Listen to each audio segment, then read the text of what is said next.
السلام ورحمة الله وبركاته. بسم الله الرحمن الرحيم. الحمد لله رب العالمين، والصلاة والسلام على أشرف الأنبياء والمرسلين نبينا محمد وعلى آله وصحبه أجمعين. أما بعد، الله رب العزت بتوفيق سرا دا مؤمن بنده خویونه بیانیدو دا قرآن و دا حدیث پرانا کی او منگ سو خویونه بیان کردو 3 آخرانه خوی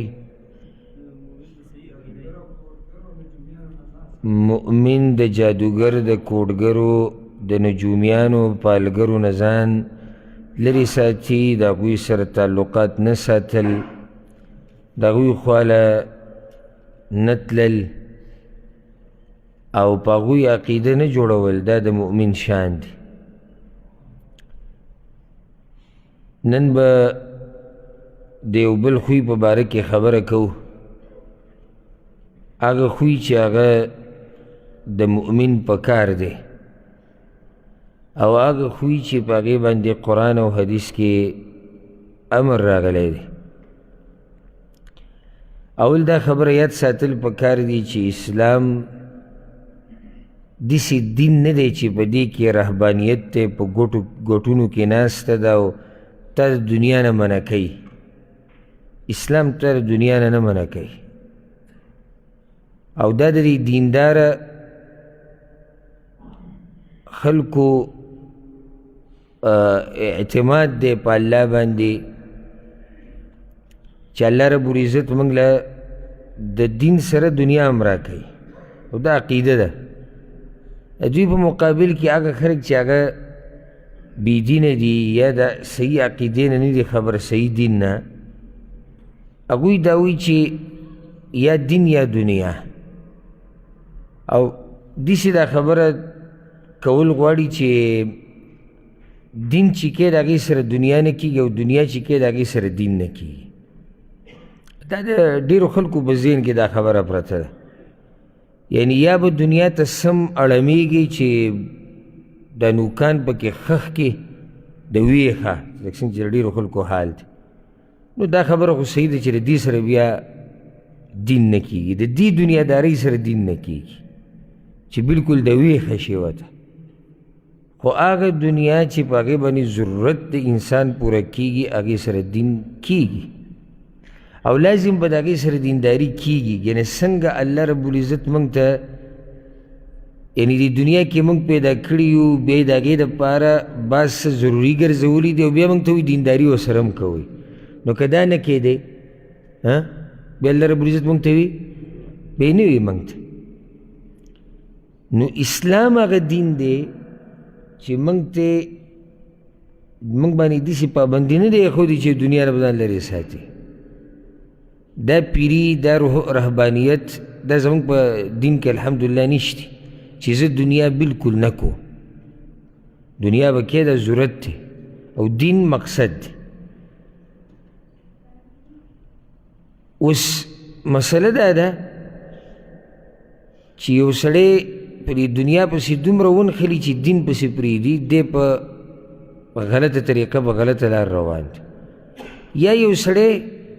دین راونیسي او زه دنیا بلکل نه کومه نو دی هم په غلطه روان دی. اسلام کې دا دی چې ته به اسباب لټې سره دی چې ستا به یقین او اعتماد په الله باندې خو اسباب به لټې. اسلام موږ ته دا نه دي ویلي چې ته ډډه ولګه او ته کښېنه او توکل په الله باندې وکړه.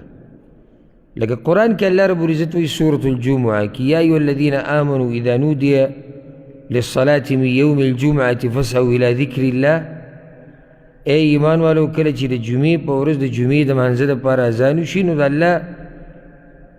د ذکر طرف ته روان شي او وذروا البیع او دا بیع او دنیا او تجارتونه پرېږدئ. بیا په هغه بل آیت کې الله وایي فاذا قضیت الصلاة نو کله چې لمونځ ختم شي فانتشروا فی الارض نو خواره شئ په ځمکه کې وابتغوا من فضل الله بیا ځان له رزق لټوئ که نه. دیسی کې ګوره الله رب العزت چې دا امر کړی دی چې خواره شئ او ځان له رزق لټوي دلیل دی په دې باندې چې اسلام موږ د دنیا د ګټلو نه منع کوي او حدیث کې دا راځي امام بخاري راوړی ما اکل احد طعاما قط خیرا من ان یأکل من عمل یده غوره خوراک هغه دی چې سړي په خپل لاس ګټلی وان نبی الله داود کان یأکل من عمل یده او د الله نبی داود علیه السلام هغه په خپله مزدوري کوله او په بل روایت کې راځي کله چې یو فقیر راغی د رسول صلی الله علیه وسلم نه سوال کو نو هغه ورته ویل ان یحتطب احدکم حزمه على ظهره خير له من ان يسأل احدا فيعطيه او يمنعه د دین غوره دا دی چې وایي تاسو کې یو سړی د لرګو پیټې ګرځي را ګرځي د سخته مزدوري دي کوي دا ولې د دې نه ښه دی چې دی د چا نه سوال کوي نو هغه به له یا ورکوي یا به له نه ورکوي اسلام ته دا نه وي چې لارو کوڅو کې ګرځه سوال کوه نه تا ته وایي محنت کوه تا ته وایي کوشش کوه خو ورسره دا خبره یاده کړه دا حدیث کې راغلی دی امام ابن ماجه راوړی دا حدیث او دا خبره د دې نورو نه اهمه ده هغه دا رسول صلی الله علیه وسلم اتقوا الله واجملوا في الطلب دا الله نه ویرېږئ او په ښایسته طریقې سره رزق ګټئ تا ته دا نه دي ویلي چې ور ودانګه یا بعض کسان زما دا بیان واوري چې یاره اسلام خو وایي چې ته ځان له محنت مزدوري کوه او بس جو داسې ورننوځي چې نه پکې حلال ته ګوري او نه پکې حرام ته ګوري او رسول صلی الله علیه وسلم وی صحیح بخاری کې دا حدیث ته یأتی علی الناس زمان لا یبالی المرء ما اخذ منه ام من الحلال ام من الحرام په خلکو باندې داسې زمانه را روانه ده چې دې ته به پکې څوک نه ګوري چې راځي چې کومې پیسې ګټم دا حلال دی او که دا حرام دی او زه دا ویم چې دا هغه زمانه د کمې زمانې په باره کې چې رسول صلی الله علیه وسلم خبره کړې ده ځکه چې پیسې ګټل په نسبت د پخوانو زمانو اوس اسان شوي ده او روان وخت کې به ښه اسانېږي او د هغې نه بعد به ښه اسانېږي ټکنالوجي عامه شوه لارې کوڅې کولاو شوې دنیا رالنډه شوه هر ځای ته تګ اسان شو رابطه اسانه شوه ورسره رزق ګټل هم اسان شو نو ډېر به داسې ویني چې هغه دې ته سره ګوري نه چې حلال دی او که حرام دی رسول صلی الله علیه وسلم اتقوا الله واجملوا في الطلب د الله نه ویرېږئ او په ښایسته طریقې سره رزق لټوئ ښایسته طریقه یعنې د شریعت په حدودو کې دننه بې دا ویلي دي ګوره فإن نفسا لن تموت حتى تستوفي رزقها وإن أبطأ عنها او دا خبره یاده کوي چې د هغه وخته پورې یو نفس د دنیا نه نشي تللی چې څو پورې هغه رزق ختم کړی نه کوم چې ول الله لیکلی ده مه یېرېږه په هر شي عملې مه وه نه هر خوی مه کوه او دا جو بس زه مړ شو او زه لاړم ختم شو نه صحیح ده موږ به دنیا ګټو لازم به لاس خپې وو خوا دې خوا کېږو به خو داسې به هم نه کوو چې بس بلکل دا یو نیم سړي د خولې نه سمې لاړې ساسي هر وخت دا هغه وخته پورې ته د دنیا نه نشي تللی چې څو پورې تا خپل رزق ختم کړی نه او چې ستا کومه برخه ده دا بل څوک نشي اخیستی او ته د بل چا برخه نشي اخیستی نو د بل په برخه باندې هم حمله مه وه هغه دې ستا په برخه حمله نه وي او دا ورسره یاده کړه که تا نه رزق خطا شي د رزق نه ته نه خطا کېږي هم تا پسې به راځي او ځکه یو روایت کې داسې راغلي چې دا رزق داسې ګرځي انسان پسې لکه څنګه چې پسې مرګ ګرځي د مرګ نه ته خلاصېدی نه شي دغه شان دا رزق به تاله راځي که ته یې غواړې او که ته نه غواړې نو ځان پسې دومره مه لیونی کوئ چې حلال او حرامو تمییز پکې پرېږدئ نه ذکر رسول صلی الله علیه وسلم بیا څه وایي بیا یې ویلي دي فاتقوا الله واجملوا في الطلب د الله نه ویرېږئ او رزق په ښایسته طریقې سره ګټئ بیا وایي ښایسته طریقه څه ده هغه دا ده خذوا ما حل ودعوا ما حرم اخلی خورئ ګټئ هغه څه چې هغه حلال دي پرېږدئ هغه څه چې حرام دي نو د دې نه خو به ذهن ته دا راغلي چېرې کیدای شي نن د مؤمن دا خوی بیانېږي چې دی د حرامو نه ځان لرې ساتي دا یو عامه موضوع ده دې وجه چې ته یو پیر بیا باس کوو نن زه په حرامو کې په یو قسم باندې خبره کول غواړم چې هغه ډېره په خلکو کې دا بیماري ډېره په تیزۍ سره روانه ده او هغه سود خوراک دی مؤمن د الله دینداره بنده د الله نه یریدونکی بنده دی د سود نه ځان لرې ساتي او سمت ځان لرې ساتي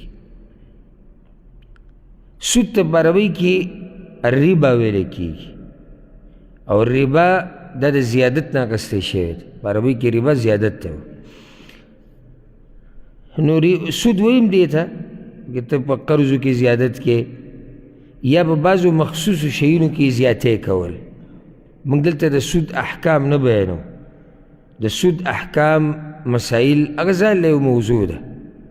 خو موږ عامه خبره کوو چې د سود نه ځان لرې ساتل دا د مؤمن شان دی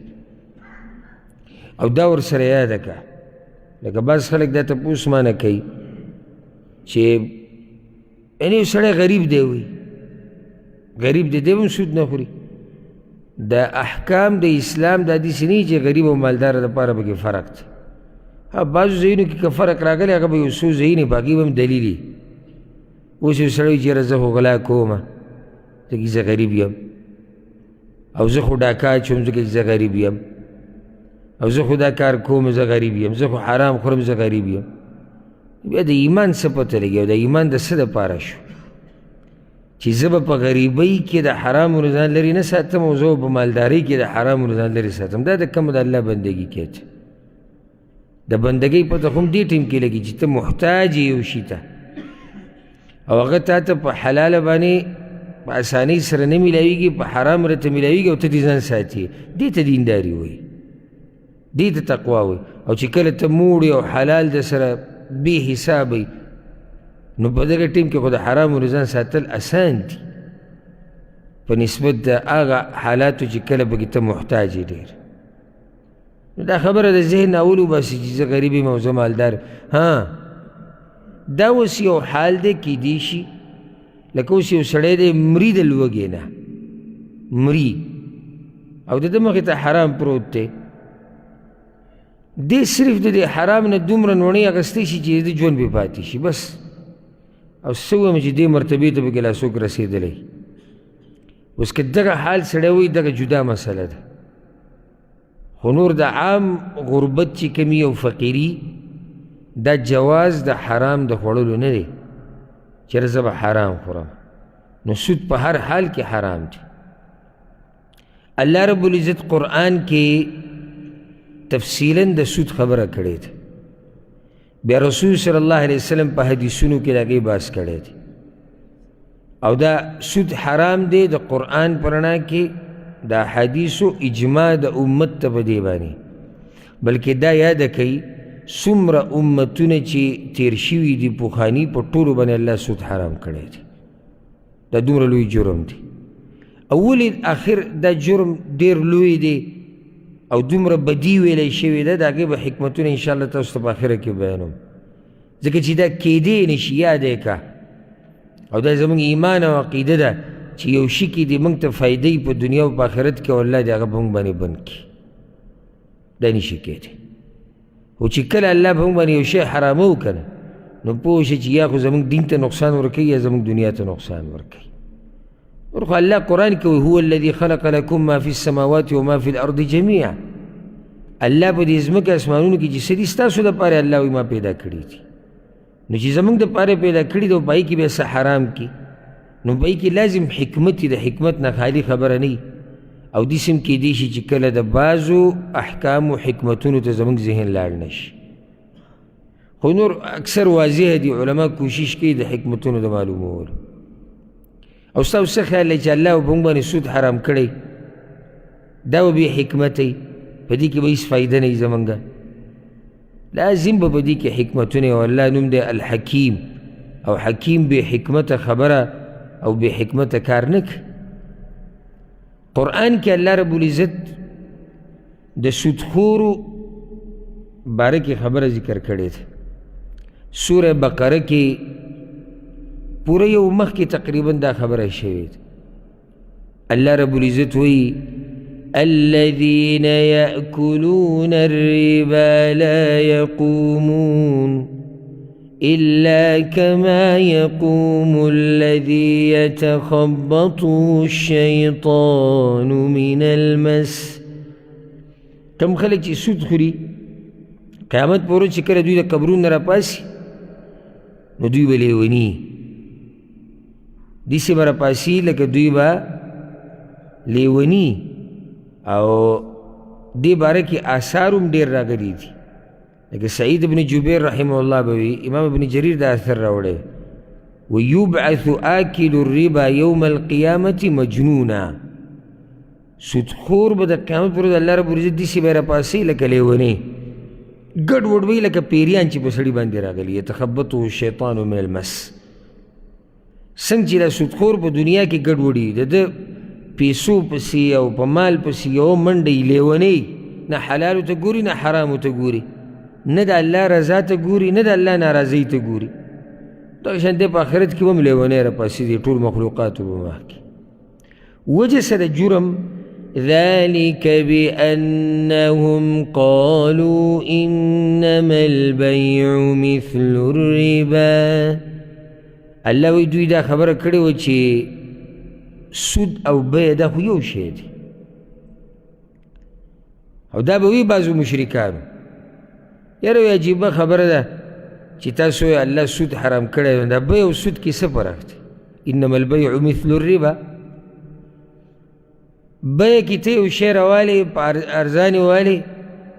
او بیع له ګران خرڅې او مخامخ سړي دې پیسې ډېرې وانغستې. نو دغه شان سود کې موږ که چاله پیسې ورکو بیا ته زیاتې هلو خو هغه شی شو. انما البیع مثل الربا. عقل استعمالول د دین په مقابل کې او هغه عقل څه عقل دی ته دې خبرې ته وګوره. دا دی که هر عقل چې د شریعت خلاف و پوه شي چې د عقل کې کمی دی. یعنې اوس سوچ وکړه چې صحیح عقلي هغه دې پې سوچ وکړي په صحیح عقل خاوند یادومه چې آیا سود او بیع یو شی دی؟ بیع خو تجارت دی او سود چې دی قرضو کې ته زیاتې کې دا خو عقد د احسان دی ته د یو سړي سره ښه کې نو په دې کې ته څنګه پیسې ویلې خو محتاج دی پیسو ته. دلته چې راغلی دغه سامان لي ځان له هغسې پیسې راوړي طاقت تشتي ځان له سامان لي تا چې دا کومه منډه والې ده دا سامان دې راوړی ته دې ښودی ستاسو منځ کې یعنې عقد محض لله فی الله نه دی چې یاره ته د ثواب کار کوې. او څوک هم داسې دلی چې دوکان یې کولو کړی صرف خالص د الله د رضا دپاره مزدورو له څوک ځي صرف خالص د الله د رضا دپاره. په منځ کې د الله د رضا دپاره بس کارونه کولی شي. خو که داسې وایي چې یاره زه د اول سر نه د اخره پورې زما ټول نیت او اراده هغه د الله راضي کول دي صرف د دین دپاره ناست یم دلته دی به رښتینی کې دروغجن به وي دروغجن به وي ځکه چې ده پکې خپلې ډېرې فایدې د هغې دپاره ناست نو د دې ته هم فایده ده هغه ته هم فایده ده. هر چې قرض ورکول دي دا خو احسان کول دي د یو غریب سره د یو محتاج سره په دې دې ته زیاتې پیسې لري. کوم ځای کې بیع او کوم ځای کې سود دی کوم ځمکه اسمان فرق دی. نو دوی به دا خبره کول الله وایي داسې نه ده. وأحل الله البيع وحرم الربا. الله وایي منځ کې د ځمکه اسمان فرق دی. بیع ما حلاله کړې ده او سود ما حرام کړی دی الله وایي. او چې موږ ته بل یو حکمت هم معلوم نشي که نه به حیثیت د یو مسلمان چې الله سود حرام کړی دی موږ یې حرام کړو. که موږ ته حکمت معلومي او که موږ ته حکمت نه معلوم بس زموږ رب حرام کړی او موږ د هغه بندګان یو. او بنده هغه څه کوي غلام هغه څه کوي چې سید ورته وي فقط بس. که الله موږ ته د سره حکمت بیان کړی نه وي د سره د حکمتونو راښکاره شوی نه وي نو هغه ذات ته لا یسألو عما یفعل د هغه نه څوک تپوس نشي کولی چې ولې دا کار داسې وکړو بس حرام کړی دی. صرف دا حکمت پوره دی چې سود زموږ رب حرام کړی بیع هغه حلاله کړی دی. الله وی فمن جاءه موعظة من ربه، نو چاته چې نصیحت راغی د طرف د رب د هغه نه. مونږ ته نصیحت راغلی که نه راغلی؟ کم دی نصیحت؟ دا دی که نه؟ دا نصیحت دی کوم چې مونږ وایو د الله طرف نه یې. نو چې یو چاته نصیحت راغی او دی په سود کې واقعي فانتهى او د سود پرېښو، فله ما سلف، نو هغه څه چې شوي دي د نه به هغې الله نه رانیسي. یو تفسیر دا دی، یا دا چې کم مال د ده دی سر د مال دی هغه د ده دی. وامره الى الله، او خبره د ده واپس ته الله ته. اوس وامره کې د ضمیر څه ته واپس دی؟ نو بعض مفسرین وی دا د سود ته واپس دی، یعنې د سود مشرکان وی سود او بیع خو یو شی دی، نو څنګه یو حلال او بل حرام؟ نو الله وی د سود خبره الله ته واپس ته د هغه مرضي ده که حرام کړی. یا معنی ده چې د دې سړي خبره د چا په لاس کې ده؟ د الله په لاس کې ده. بس الله پوه شه، دی پوه شه، هغه اوس د سود نه توبه ویستې، الله به یې وبخي. ومن عاد، او څوک چې راواپس شو، فاولئک اصحاب النار، د به جهنمي دي. او بیا مخکې پکې ډېرې خبرې الله رب العزت کړي دي، خو مقصد دلته دا و چې قرآن کې الله رب العزت صفا واضحه دا خبره بیان کړې ده، واحل الله البیع وحرم الربا. الله بیع حلال کړی ده، الله سود حرام کړی ده. او رسول صلی الله علیه وسلم حدیث کې وایي، صحیح بخاری صحیح مسلم کې دا حدیث ده، اجتنبوا السبع الموبقات، دا هغه 7 کارونه نه ځان لرې وساتئ چې هغه انسان لره تباه کوي. صحابه کرامو یا رسول الله وما هن، دا 7 کارونه کم کم دي؟ وی الشرک بالله، الله سره شرک کول، والسحر او جادو، وقتل النفس التي حرم الله إلا بالحق، او یو نفس وجل پنا حقا، واکل الربا،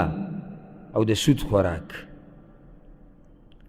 واکل مال الیتیم، او د یتیم مال خوړل پنا حقا، والتولی یوم الزحف، او د میدان جهاد نه تښتېده، وقذف المحصنات المؤمنات الغافلات، او په هغه مؤمنو زنانو باندې تور او بهتان لګول چې هغه پاکې صفاتي.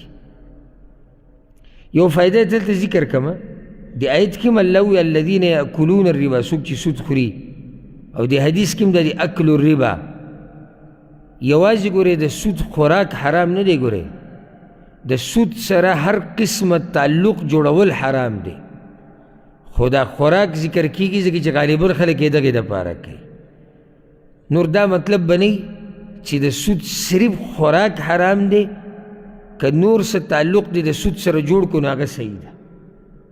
د سود سره هر قسمه تعلق دا حرام دی. د سود د نقصاناتو دپاره یو دا نقصان کافي دی که نه چې دا د الله او د الله د رسول نافرماني ده، به دا کافي دی. که زه نور نقصانات تاسو ته بیان نه کړم، دا یو نقصان یې کافي دی که نه چې دا نافرمانی د الله او د الله د رسول دی. او الله قرآن کې څه وایي؟ ومن يعص الله ورسوله ويتعد حدوده، او څوک چې نافرمانی کوي د الله او د الله د رسول او د الله د پولو نه اوړي. دا د الله او د الله د رسول نافرمانی ده که پوله الله یې ښودې ده چې سود به نه خوري، موږ د دغه پولې نه که واوړېدو يدخله نارا خالدا فيها، الله به جهنم ته ورننه باسي. که ته مانه د سود د نقصاناتو تپوس کې او زه درته دا یو نقصان بیان کړم نو کافي به نه چې دا خلاف ورزي ده د الله او د الله د رسول، د الله د حکم نه منل دي، د پیغمبر صلی الله علیه وسلم د حکم نه منل دي. کوم خلک چې سود خوري دوی ځان یو شان کړی دی د یهودو سره او د جاهلیت والو سره. د رسول صلی الله علیه وسلم د راتلو نه مخکې د جاهلیت په زمانه کې دا قصه مشهوره وه چې د چا په چا باندې قرض و او نیټه به یې ایښودې وه، نو چې کله به دا نیټه پوره شوه نو دا پیسې واپس راکړه او یا پې زیاتې کړه. یا یې راکړه یا زیاتې کړه. دا په هغه وخت کې مشهور سود و، اگر که د سود ډېر اقسام دي، او یهود خو مشهور په دې باندې دي. یهود هغه قوم دی چې سود خوراک باندې د دوی تاریخ د دې نه ډک دی. او الله رب العزت سورة النساء کې دا خبره ذکر کړې ده، فبظلم من الذین هادو. الله وی د یهودیانو د ظلم د لاسه حرمنا علیهم طیبات احلت لهم، بعض پاک شیزونه چې د هغوی دپاره حلال و الله وی ما حرام کړو، د هغوی د ظلم د لاسه. وبصدهم عن سبیل الله کثیرا، یو خو ظلم کړی، دویم هغوی به خلک د الله د لارې نه اړول، د دې د لاسه پې الله حلال شي نه بعض حرام کړي. واخذهم الربا وقد نهوا عنه، بل جرم د هغوی دا و چې سود به یې خوړو، او الله وایي ما د دې نه منع کړي و چې سود به نه خورئ. یهود سود پرست خلک دي، سودخور خلک دي، دا د هغوی تاریخ په هغوی باندې ګواه دی. او بیا د جاهلیت په زمانه کې هم دا سودي معاملات ډېر کېدو. اوس هم څوک سودي معامله کوي نو دی ځان یو شان کوي د یهودو سره او د جاهلیت د زمانې والو سره. واخذهم الربا وقد نهوا عن، او په دې کې یو بله فایده هم ده، وقد نهوا عن منع کړی شوي. لږ ساعت مخکې ما تاسو ته وویل چې سود هغه ګناه ده او هغه کار دی چې الله رب العزت هر امت منع کړی دی. یو امت ته پارم د سود د خوراک اجازت نه و چې ته سود خوړی شي. امام ابن کثیر رحمه الله په تفسیر کې خپل لیکلي دي کله چې د یهودو دا خبره کوي، وایي الله رب العزت هغوی منع کړي د سود د خوراک نه او د هغې د اخیستو نه. واحتالوا علیه بانواع من الحیل وصنوف من الشبه، هغوی څه چل وکړو حیلې جوړې کړې. دلته زما دا خبره مقصد دی، لږ حیلې جوړې کړې، شبهې پیدا کړې، هغه سود یې د ځان دپاره روا کړو. نن سبا د یهودو دا بیماري په بعضو مسلمانانو کې به هم ومومي. نه جی مونږ خو سود نه کوو، مونږ خو تجارت کوو. څنګه تجارت کې؟ دا زه داسې کوم، دا هغه داسې کوي، بیا زه داسې ورکوم، بیا هغه ماله راکړي، بیا هغه هغله ورشي، بیا ماله راوړي، بیا هغله ویسي، بیا هغله ورکړي. یو پاو ساعت تفصیل به ته بیان کړي، ستره دماغ به پکې ټول ګډوډ کړي. په لنډو الفاظو کې په یو سیکنډ کې مسله حل کېږي. دا مقه سودي معامله ده، خو دا شکل ولا بدلی را بدلی چې خلک بې دوکه شي. دې ته هیله وایي. کور ته به دروازه منه نوځي، په کړکۍ نه ننوتو، یو شی شو. نه نه جي لکه اوس دا بیع العینه چې ورته ویلی کېږي، دا ښه په ډېرو خلکو کې عامه ده، او حدیث کې رسول صلی الله علیه وسلم دې خاص تذکره کړې ده چې ستا پیسو ته ضرورت دی، ورشي یو کس پسې هغه سره سامان دی، وایي دا زما شو، او بیا په هغه باندې په غزي کې ور خرڅ کړه، او تا تې په نسیا واغستو، په نیټه یې تې واغستو، په هغه دې په نغدو خرڅ کو، په تا باندې یو 2000 روپۍ کم را خرڅ کو، تا پې 2000 روپۍ کم خرڅ کو، تاله به پیسې درکړي واپس، بیا به ته واپس ورکړي. پوه شوې پې لکه ته ورلی یو ځي ته او پیسو ته دې ضرورت دی، اصل کې پیسو ته ضرورت دی. ستا په کار دي 1,000 روپۍ، خو اوس ماشاءالله لکه ګزاره پکې کوې نو ډایرکټ سود نشي راغستی. لکه اوس سړي ته چې 1,000 واله او 15,000 بیا درکړم، 1,000 راکړه 15,000 بیا درکړم، نو دا خو لکه سپینه جامه ده زموږ هغه پې خرابېږي. نه دی په هغه پسې ورغه حاجي صاحب پسې، او حاجي صاحب ورته وایي چې پیسې بس ما سره دا مشین پروت دی، دا به والي هر قسمه مشین دی، یا ګاډی دی یا بل څه د خوراک سامان دی، دا ما سره پروت دی. دا لي اوس سوچ دې ته کوه پیسو ته د ده ضرورت دی، د ده پیسو ته ضرورت دی. اوس د ګاډی به یې کو د سړي سره، عجیبه دا ده، ضرورت د ده پیسو ته دی به یې ګاډی کو ګاډی به یې کو لکه دا په څو دی مثال دا په د ده 1,000 ته ضرورت دی هغه ورته یې په 15,000 باندې دی دا ګاډی په څو دی په 15,000 ده ورته یې زما شو ګاډی واغستو روپۍ ورسره نشي ضرورت یې خو ده ګاډی واغستو دا ګاډی د هغه ځای نه خوځېدلی نه د نوم ته راوړېدلی نه دی چابي اخیستې نه هغه ځای کې پروت دی او دا ګاډی د ورځې 15 کسان دي بیا ورته واپس هغه ورته په ما راخرڅی ده په 1,000 هغه وایي در خرڅ به کړم په نقدو یې خرڅ کړو په 1,000 دوکان والا وله 1,000 روپۍ ورکړې په دې څو پاتې شوې 15,000 به پاتې شوې دا دومره چې دا قصه تاو را تاو کړه ګاډی والا راکړه را خرڅ کړه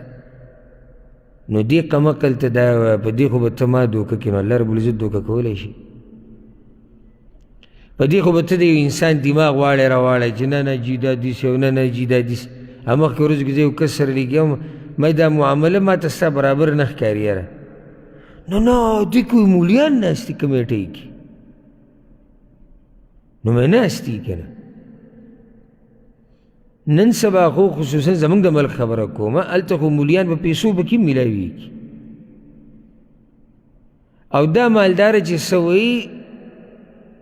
دا صاحب هم د هغه د رای او د ذهن مطابق فیصله ورکوي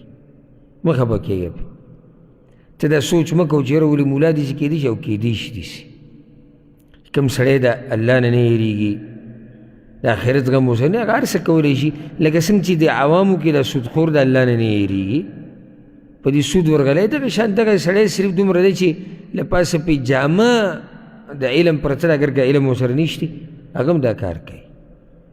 اوس په دې باندې خلک ډېر دوکه کېږي وایي نوې کمیټۍ کې ورسره مولیان دي ناست دي ورسره که نه الله دې کړي چې 1,00,000 مولیان خو ناست دي موږ به مسله ګورو د قرآن او حدیث په رڼا کې چې قرآن او حدیث څه وایي بعض وایي نه نه نه نه نه حرام نه دي ولې وایي دا هغه کمپنۍ نوم دی اسلامي کمپنۍ په نوم کې اسلامي ټکی راځي نو دوم سود کوي یعنی صرف په بورډ باندې لیکل چې دا اسلامي بینک دی یا دا اسلامي کمپنۍ ده بس دې سره خبره حل شوه دننه به نه ګورو چې څه کېږي څه نه کېږي صرف دا نوم کافي او صرف د یو اکثر څه کوي ما ته یو کس دا خبره کړې وه هغه هلته پاکستان کې و ما ته تفصیل بیانو د یو مسلې ما ته وی ما یو څو ځایونو کې تحقیق کړی دی چې زه ورشم او د بعضو کمپنیانو چې دا بعضې معاملې حلال کړي دي او دوی موږ سره مولیان دي چې دې مولیانو سره میلاو شي نو 2-3 ځایونو ته ورغلم د هغوی سره مولا د سره ونه خو باقاعده په کارډ کې د 4 مولیانو نومونه و دا وهمي نومونه دي دې څه هم کوي ګورئ یعنی مولانا حضرت عبدالقدوس ابن عبدالعزیز فاروقی د څه رشتي ده په دنیا کې نو ته حفظه الله ویلی شي نو ته رحمه الله ویلی شي راغلی هم لا دنیا ته نه دی لاندې دی مولانا ابراهیم ابن محمد ترابي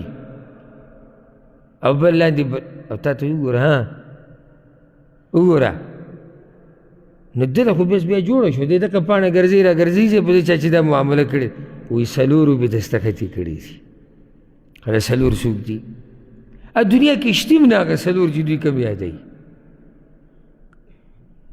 من کې دا بعض والعیاذ بالله الله دې موږ داسې حالاتونه وساتي د حرامو ته داسې سره ناست دي که نه معمولي لکه هغه روشندان کې د نور هغه کرښه نه لګي هغه ذرات چې پکې راځي که دومره څه ګنجایش پیدا کېږي نو موږ په حرامو ورځو لږ ګنجایش راته پیدا که او بس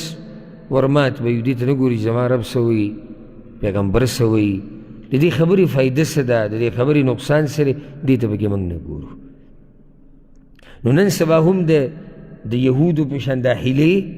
په دې مسلمانانو کې هم ډېرې شوي نه نه جي وایي ما خو درته وایي چې ماله ګاډی واله او دا ګاډی ده ماله واغېستو او ماله یې راکړو څنګه یې ګاډی واغېستو اوس ګوره دا بله مسله ده د ده ضرورت دی دی ورغی په بل کس پسې هغه وایي ته څه کوې؟ ویل زه پې ګاډی الم. ښه ګاډی الې؟ زه چې ځو مارکیټ ته، مارکیټ کې ګاډی بیه شو په 40,000. دی ورکو هغه کس له ډایرکټ چا چې ضرورت دی د هغه نوم ته واوړېد او هغه ورته ویې وایي زه صحیح شو په 40 موږ واخیستو ستا په 50 شو، بیا ماله 50,000 راکړي. وایي صحیح. نن وایي دې کې څه دي؟ دا خو ده سامان واخیستو، چا لی واخیستو؟ نه نه وایي ځان لی واخیستو ما لی راکړو. وایي داسې که دا خو ده ځان له نه دی اخیستی، دا خو د دې کس راخیستی چا چې ضرورت دی. دا بیه په شریعت کې جایزه ده. د اول نه چا سره لوز کول چې زه په تا یو شی در خرڅوم زما به پکې پیدا دي کې څه حرج نشته. د لپاره شرط دا دی چې ته دا شی ځان له والې. لکه اوس زه یو سړی ما ته وایي زما ګاډي ته ضرورت دی او زه دغه ګاډی والم، زه یې والم، خپل نوم ته یې راواړم، خپل ملکیت ته یې راواړم، بیا هغه ته یم چې اوس راشه ما او تا به خبره کوو. دا خو جایز دی، دې کې هېڅ نشته. خو ګاډی ما واخیستو او ډایرکټ مې هغه له ورکو، نه زما ملکیت ته راوړېدلی، نه زما نوم ته راوړېدلی، نه پکې زما څه اختیار شته. او هغه ته مې وایي 40 په ځای ماله 50 راکړي. په لنډو الفاظو کې دا داسې وه چې ما دله 40,000 ریاله قرض ورکړو، دی خو ماله 50,000 واپس راکوي. ګاډی پکې هسې موږ واغېږو راواغېږو، واړم راواړم پکې. ګاډی خو دلته سړي ځان له اخیستی، ما خو نه دی اخیستی. او داسې نور ډېر صورتونه راوتي دي. احتیاط او احتیاط. د هرې مسلې تپوس کې خصوصا آنلاین تجارتونه نن سبا ډېر زیات شوي دي او په کې هم ډېرې سودي معاملې دي. ما نه بعض کسان تپوس کوي د آنلاین تجارت باره کې ته څه وایې؟ نو یو تجارت خو نه چې زه ته حکم بیان کړم، ته به پوره صورت د مسلې بیانوي، هغې نه بعد جواب راځي ځکه چې ټولو جدا جدا طریقې دي، بعض پکې حلال دي بعض حرامې دي، خو حرامې پکې ښه کافي دي. صرف د سود مسله نه ده که نه، لکه موږ به صرف دې ته نه ګورو چې دې کې سود دی صرف وکړو، بل طرف ته به هم ګورو چې دا معامله د دې بل طرف نه دی، بل اړخ نه څنګه ده. نه نه وایي څه پکې نشتي. پرون ما سره یو کس لګیا یو دغه بیان کې یو مسله آنلاین تجارت یې کو، نه نه وایي څه پکې نشتي، صرف هغه بټن داسې به وایي بس. ما خبره صرف د بټن نه ده که ته څه ساده سړی بټن پورې نښتی. بیا چې ما مسله باندې پوه کړو تا ولکې پیسې څو ورکړي دي، دا پیسې به چېرته ځي چېرته به نه ځي، دې کې تاوان د چا دې کې فایده د چا. اخري مسلې چې راتاو شو کار ناروا دی. ما ته ما تا خو بټن پورې نښتی وایي صرف بټن وایل دي. خبره صرف د بټن د والو خو نه ده چې زه صرف بټن وایم ما ته د ورځې چې دی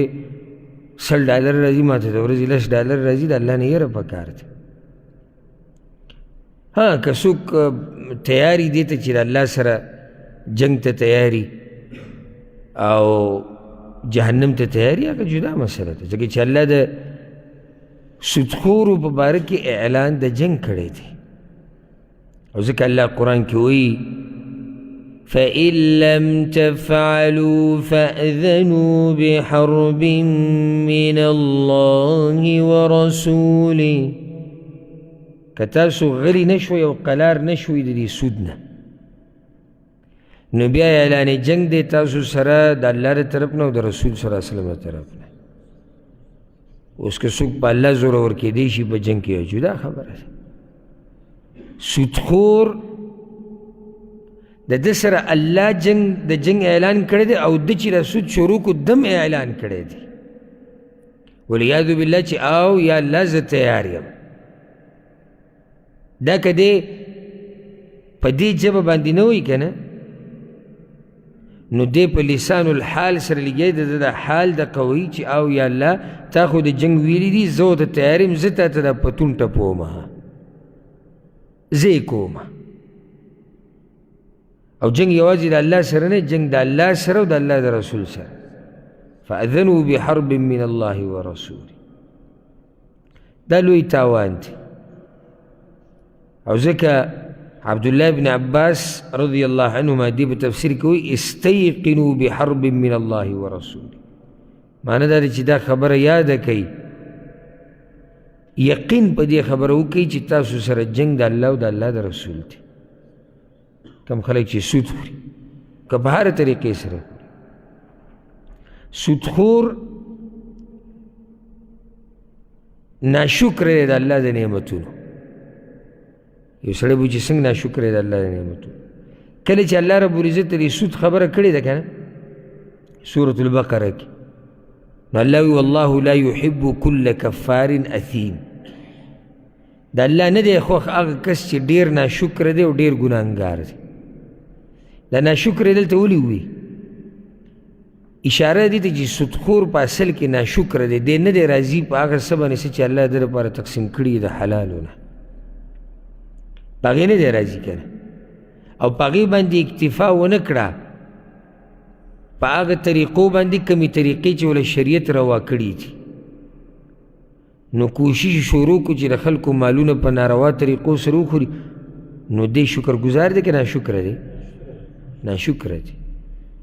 د شکر دا ماده په ځان کې پیدا کړي، الله به د هر قسم حرام نه ساتي. او دا کم سړی چې په مخه ګیلې شکوې کوي که نه، یو ورځ داسې راشي دی په حرامو کې واقع شي. په مخه دا ګیلې شکوې، په مخه ګیلې شکوې. او چې زموږ د عرب به څه وایي چې یو سړی په مخه دا ګیلې شکوې کوي، الله به څه وایي چې زما دا بنده څه په مخه خوله یې وازې نیولي، زړه خوله یې نیولي دا وخت کې، او هر ځای کې دې شکوې شکایتونه کوي. یو نیم سړي سره خو چې سړی میلاو شي،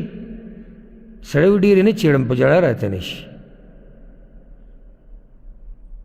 بس پوره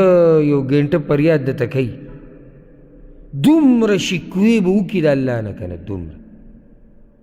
لکه ته به وایې چې الله دله هېڅ هم نه دي ورکړي، دقه یو څه وویو هغه ته م الله منع کړي دي. نور دا بدن دا د خپل دی،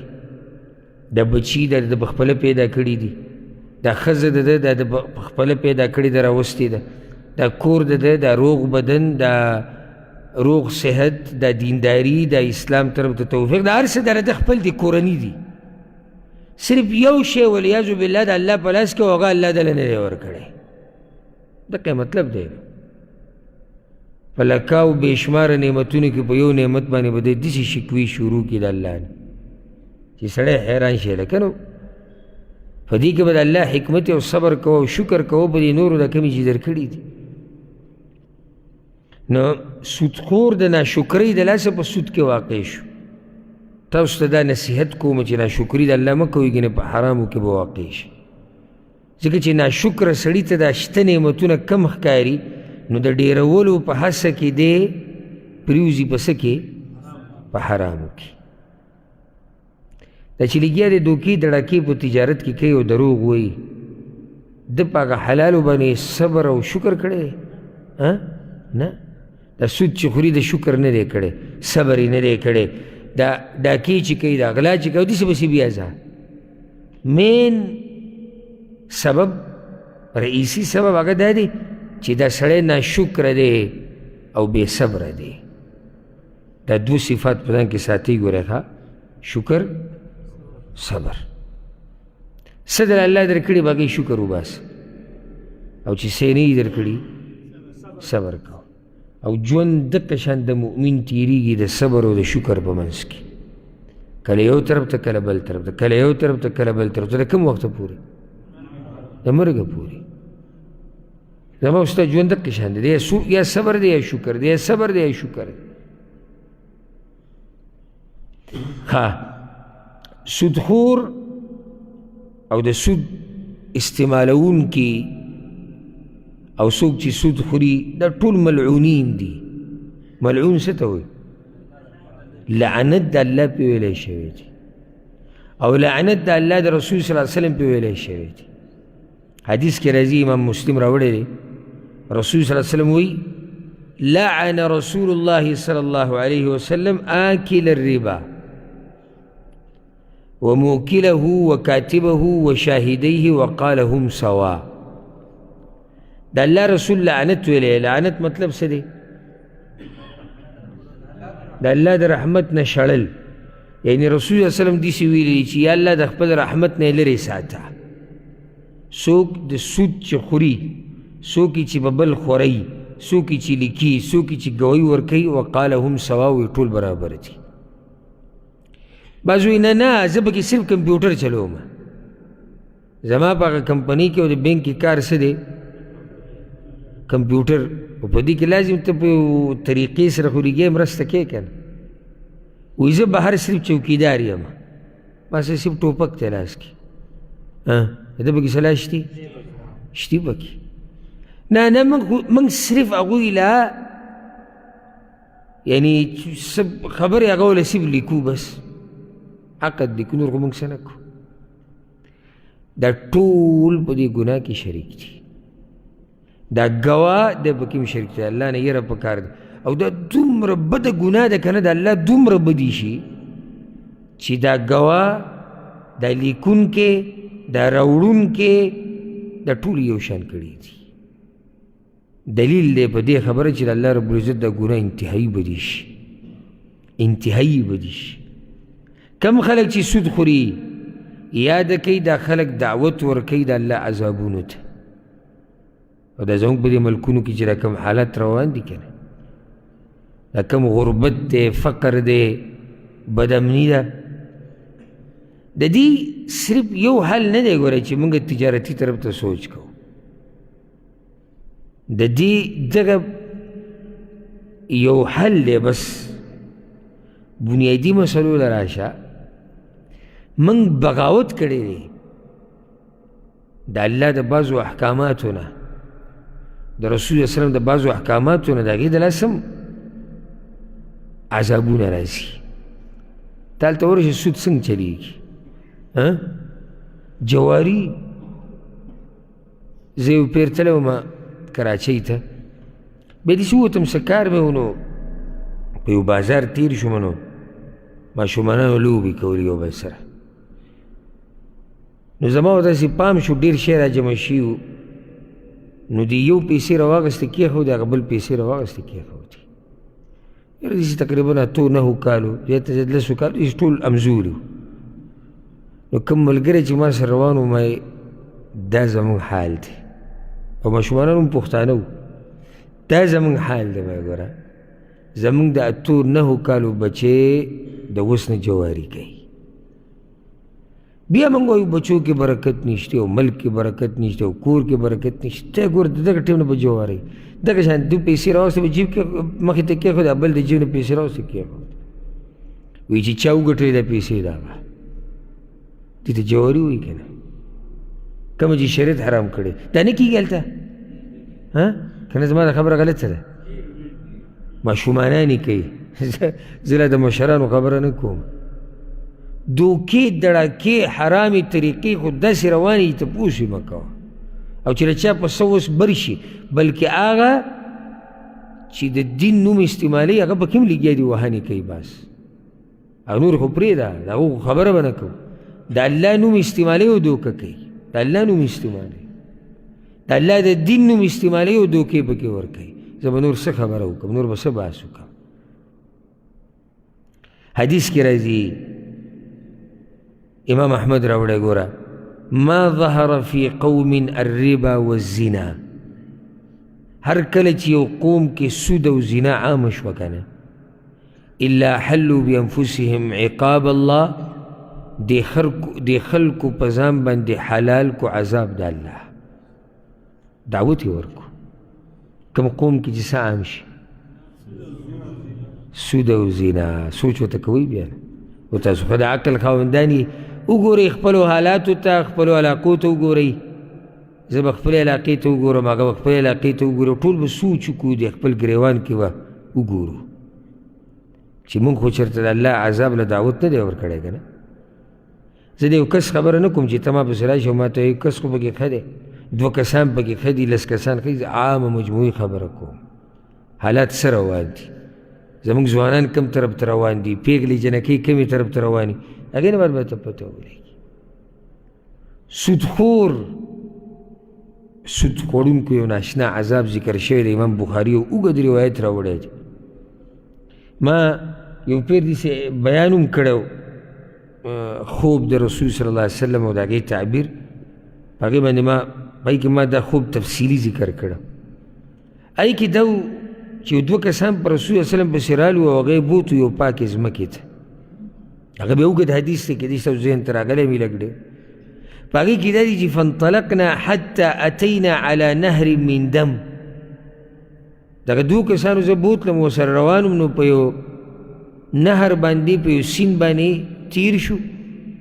یا په یو وله چې هغه د وینې وه او یو سړی ولاړ دی او یو په دې منځ کې دی او د هغه سره په لاس کې کاڼي دي نو هغه کم چې دی کم چې په دې اوبو کې دننه دی هغه راشي چې زه د دې په دې وینه کې چې کوم دی نهر د وینې دی چې زه د دې نه راوځم نو دا کم چې ولاړ دی د سره کاڼي دي دا کاڼي وله د خولې له ور واچي فرده حيث كان هغه واپس خپل ځای ته لاړ شي فجعل كلما جاء ليخرج رمى في فيه بحجر هر کله چې هغه راځي چې راوځمه یو دی وله په دې خوله کې کاڼي ور اچي فيرجع كما كان بیا واپس شي نو ما دغه دوه کسانو تپوس وکړو چې ما هذا دا څه قیسه ده وی هغه ووایي چې الذي رأیته في النهر آکل الربا د دې وینې په دې منځ کې چې ولاړ دی نهر کې دا سودخور انسان دی او دا د عذاب دی د قیامت پورې یعنی برزخي عالم کې دا عذاب دی دا هغه چا چې هغه سودخور دی د سودخور انسان دعاګانې الله نه قبلوي حدیث خو به تاسو ته معلوم وي که نه څه مو اورېدلي دي چې حرام سړی وخوري مال ټکه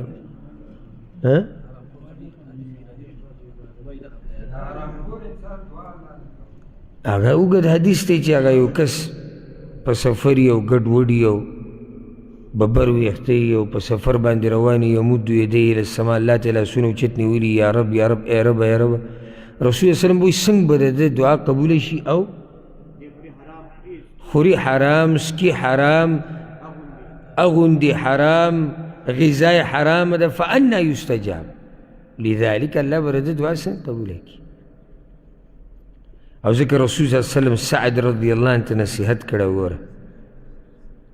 وی یا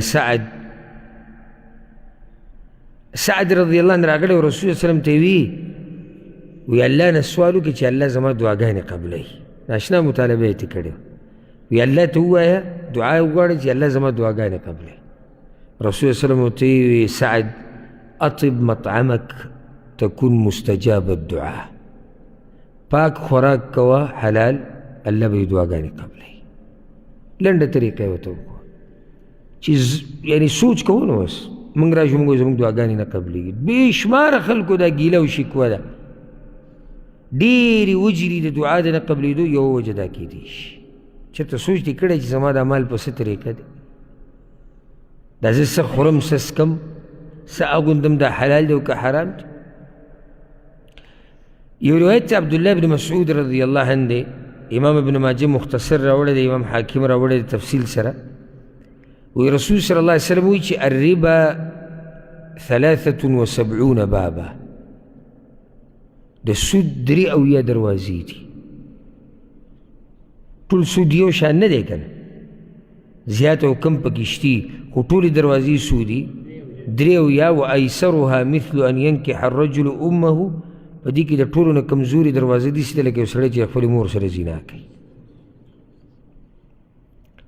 دا پکې په دې 83 کې د ټولو نه کمزوري دروازه هغه دا ده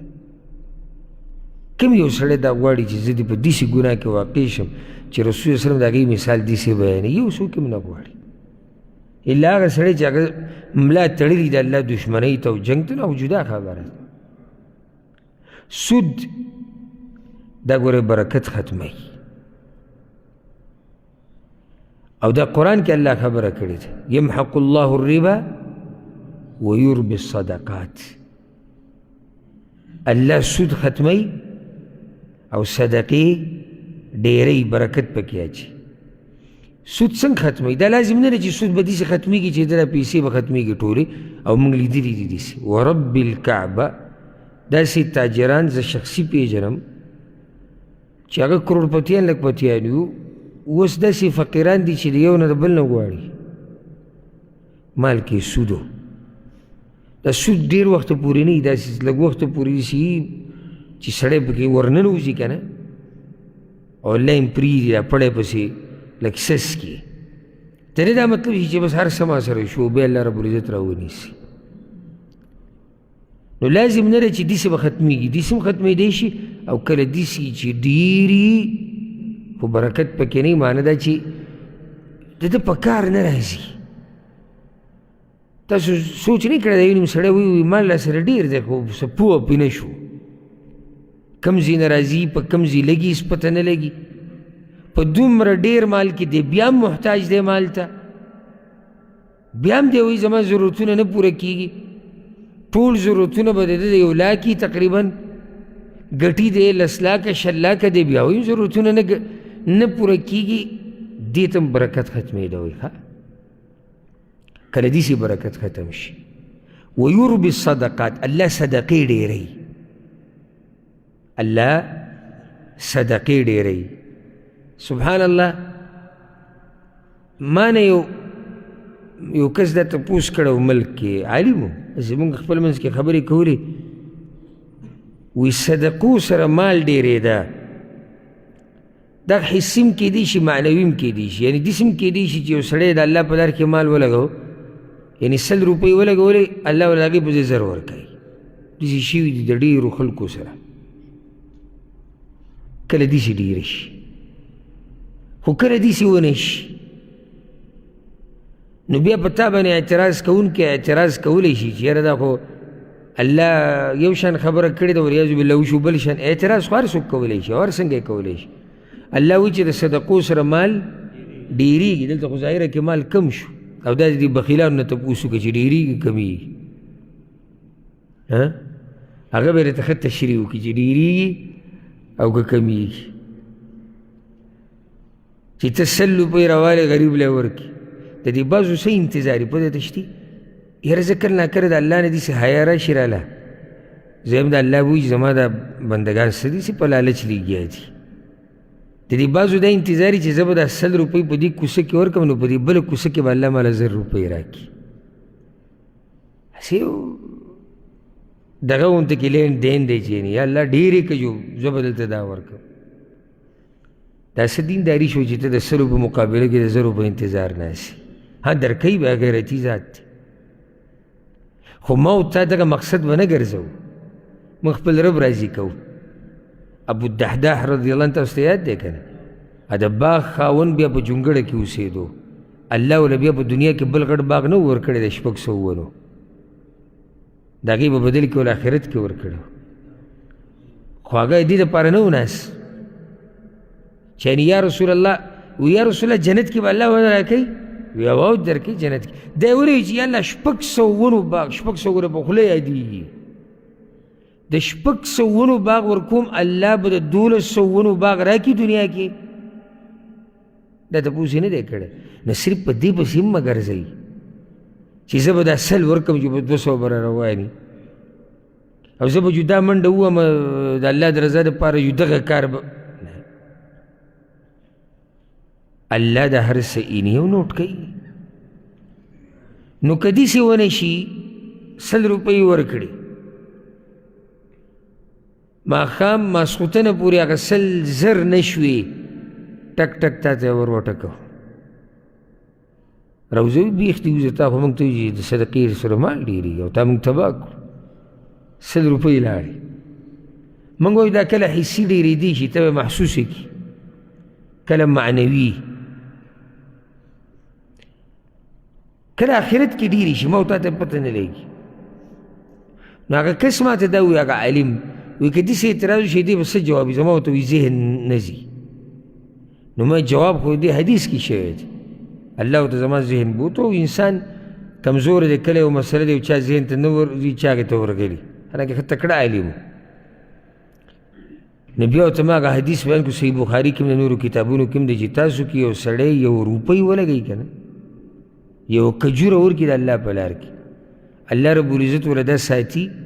لکه څنګه چې تاسو کې یو کس سره د اس بچی نو ساتي که نه د اس د بچي خلک څومره احترام کوي ځکه د لوی شي دونه غټ اس جوړېږي مقابلې به پې کوو ګرځو به پې ښایست دی ډول دی ګران به خرڅېږي دغه شان الله رب العزت د ده دا صدقه دله ساتي ساتي ساتي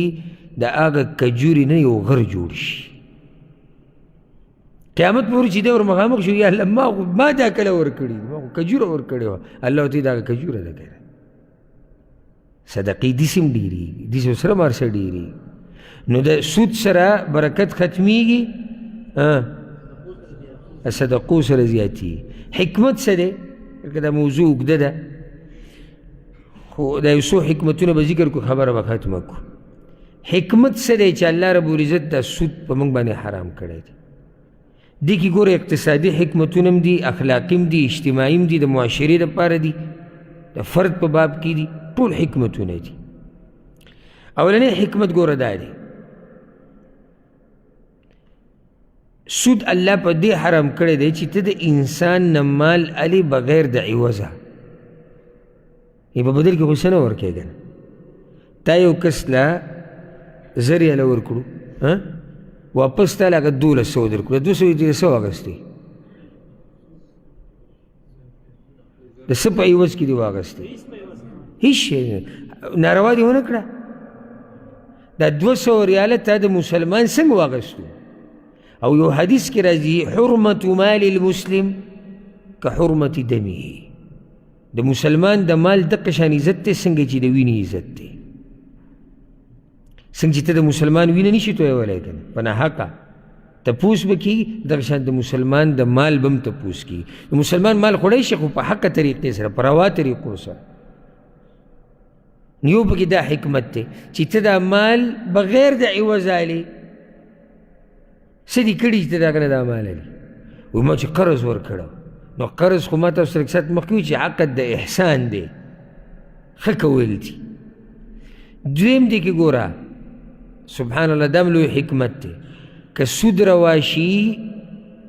نو خلک بیا تجارتونه مزدوریانې دا قصې پرېږدي ځکه چې ټول به دغې ته ډډه ولګوي چې ځای سم سود روا دی دلته پیسې ورکوو زیاتې هله دلته پیسې ورکوو زیاتې هله هلته ورکوو زیاتې دی لیونی دی چې دی کاروبار کوي سودخور ته د کاروبار د مزدورۍ څه ضرورت دی چې زه فیکټري کولاومه زه دکان کولاومه زه بل تجارت کوم زه دا کوم نه هغه وایي زه به کور کې ناست یم خپل به خپه باندې اچولې ده زر یې هله مې دله ورکړي زر مې هغله ورکړي زر مې دله ورکړي زر مې دلته ورکړي او دا ټول به پسې زیاتي 200 راوړي اوس دا دي لیونی دی چې کار کوي نو ګوره یو سړی وایي کار دې نه وي که نه کار دې نه نه الله رب العزت حکیم باچا دی ما تاسو ته وایي د دنیا دا نظام داسې نه چلېږي چې ټول د کورونو کې کښېني لازم په دې دنیا کې به دا مزدوري دا کاروبار به وي څوک مالداره څوک غریب څوک زورور څوک کمزور نو د دنیا نظام روان دی ته سود روا که دا قصې ټولې ختمېږي لکه نن سبا چې بعضو ځوانانو آنلاین بعض حرام کارونه شروع کړي دي بعض پکې حرام دي آنلاین هلې ونې دی چې تاله مزدوري کوي په دکان کې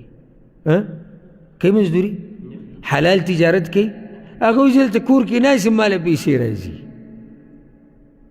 دریم حکمت پکې دا دی د خلکو په منځ کې د یو بل سره د ښېګړې لارې بندې شوي څنګه بندې شوي یعنی که فایده دله نه درکوي بیا نه ورکوي خیر ښېګړه یو بل سره پاتې شوه ته چې چا ته هم ورټکوې چې وروره زما یو 1000 روپۍ پکار دي 200 پسې راکوې نه بیا یې نشو درکولی او مسلمانان خو به د یو بل سره خیر ښېګړه کوي دا چې ما او تا د یو بل نه په هر څه پیسې الو نو ورورولي ده څه مسلماني ده څه سود الله دې د لاسه حرام کړی چې نه ته مسلمانې د خپل ورور سره به احسان کې ښېګړه به کې قرض به ورکې نورې منډې به وایي نورې منډې به وایي ته به څه کېده نو په هر څه پیدا لې او دا بس خو د دنیا کې دومره ورننوتي دومره چې د بعضو قصو نه خبر شم که نه وی پلار پکې زوی ته او زوی پکې پلار ته انډیوالي نه معاف کوي نور خو تفصیل به تاسو ته معلوم وي ډېرو ته ما ته زیات نه خو صرف مې اورېدلي دي هلکه وی پلاروالي او زویوالي به هلته کور کې ګورو بیا پیسې راوباسه. سړیتوب چی شو، احسان چی شو، ښېګړه چی شوه.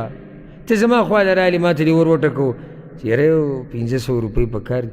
50 پسې راکې. د دنیا دې څه خو نه چلېږي. موږ به د یو بل سره ودرېږو، موږ کلمه ویلې ده، موږ مسلمانان یو، موږ به د یو بل سره ښېګړه کوو، موږ به د یو بل له اوږه ورکوو په سخته کې. د هر شي به موږ حساب کوو چې بیا به ماله څو راکې. دا خو د هر څه لاړو ختم شو او حالات تقریبا ډېر دغه طرف ته دي چې یعنې درکه ووایې خیر ښېګړې، بعض وایي خصپا وایي، درکه ووایې خیر ښېګړې وي، که پکې دنیا راکې صحیح ده، که نه راکې نو بیا قصه ختمه کړه.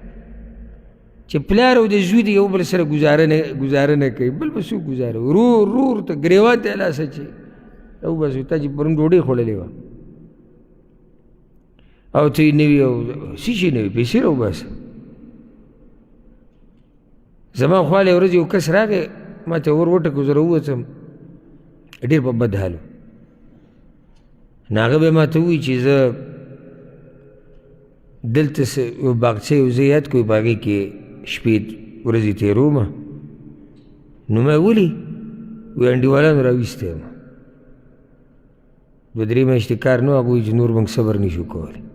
چې نور ته کې بیګ ورسره په هغې کې 2-3 جوړې ورسره پرتې وې، کله یو پاره کې، کله بل ځای، کله بل ځای کې پروت و. دغه به برید ته وایي راته وایي موږ مسلمانان یو، موږ پښتانه یو.